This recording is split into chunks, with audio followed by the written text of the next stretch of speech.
Field marshal Syed Asim Munir نے پاکستان مخالف قوتوں کو کیفر کردار تک پہنچانے کا پختہ عزم ظاہر کرتے ہوئے واضح کیا ہے کہ ریاست کی سلامتی اور خود مختاری پر کوئی سمجھوتا نہیں کیا جائے گا۔ ان کا یہ موقف ایک ایسے وقت میں سامنے آیا ہے جب ملک کو اندرونی اور بیرونی سطح پر سیکورٹی چیلنجز، دہشت گردی کے واقعات اور ہائبرڈ وارفیئر جیسے خطرات کا سامنا ہے۔ اپنے مختلف بیانات اور خطابات میں انہوں نے ہمیشہ اس بات پر زور دیا ہے کہ پاکستان کی مسلح افواج نہ صرف سرحدوں کے دفاع کے لیے ہم وقت تیار ہے بلکہ ملک کے اندر بدامنی پھیلانے والی تنظیموں اور عناصر کے خلاف بھی فیصلہ کن کارروائی کی صلاحیت رکھتی ہے۔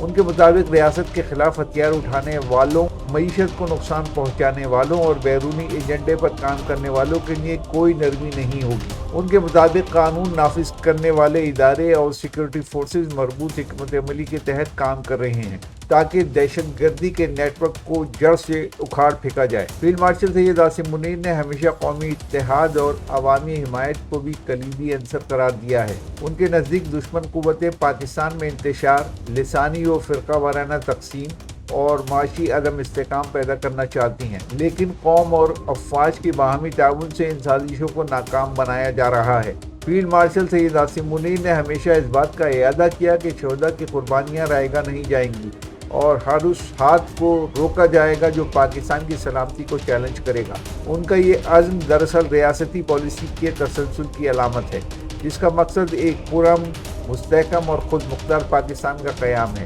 جہاں قانون کی بالادستی یقینی ہو اور کوئی بھی طاقت ملکی مفادات کے خلاف سرگرم ہونے کی جرات نہ کر سکے۔